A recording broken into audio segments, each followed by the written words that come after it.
Napula na ba kasi nilagang okra? Tara, na ako i-share dito nga bagong recipe. Usa ta magsugod, ato kaning hugasan para mawala ang mga germs. Hugasan ng maayo. Wa ko maabot og 36. Wa ko ka og okra. Karon pa ko, lami man di ay. Kung walay nag-introduce sa ako, aba, murag di ko kakauna ning okra. Kay kanilaging bata pa ta, diba? Baka kita tag okra lain gayo kay murag maglaway, diba? Luod.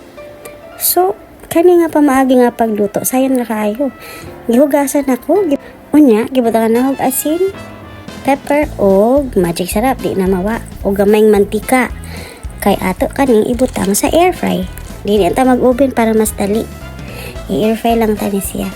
Mo ato gid ni siyang i-mix ug pamaayo kay para lami jud kay ni siya mura ni siyang adobo ang lasa.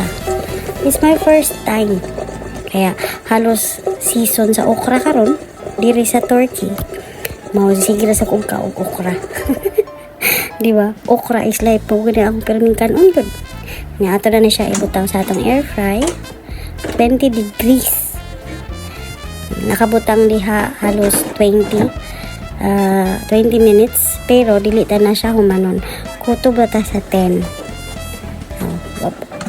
Pero ako ginang i-check time to time kay basin nagmapaig ba muna ako gina siyang i-shake so diba, that's it. Luto ng atong okra, sakto kaay sa pamahaw, andam ang bahaw.